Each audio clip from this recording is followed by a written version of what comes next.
તારીખ 5 નવેમ્બર 2025. સ્થળ forest colony, Bhavnagar. સમય સવારે 7 થી 8.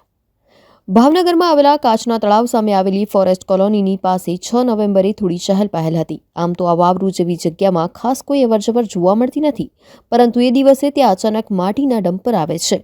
આ દરમિયાન એક બીટ વનરક્ષક ફોરેસ્ટ અધિકારીના ક્વાર્ટર પાછળ આવેલા ખવાડા તરફ જવા લાગ્યો, પરંતુ સામેથી અચાનક જ અવાજ આવ્યો, "તમે અહીં આવતા નહીં, મારો સાપ પર પગ દેવાઈ ગયો છે અને એ કરડી જશે." જોકે તે વ્યક્તિનો સાપ ઉપર પગ નહોતો આવ્યો, પણ એક ખતરનાક ખૂની ખેલને છુપાવવા માટેની માત્ર એક ટ્રીક હતી.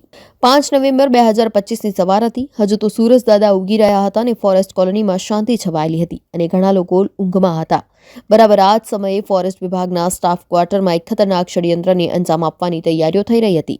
આ તૈયારીઓ બીજા કોઈએ નહીં પણ 1 વર્ષ પહેલા જ પ્રમોશન લઈને ACF બનેલા શૈલેષ ખાંભલાએ કરી હતી. આગળ જતા ભયંકર અને ધ્રુજાવી દેનારી ઘટના સમગ્ર ગુજરાતમાં ચર્ચાનું કેન્દ્ર બનવાની હતી. શૈલેષ ખાંભલાના પરિવારમાં પત્ની નયના, પુત્ર ભવ્ય અને પુત્રી પૃથા હતા.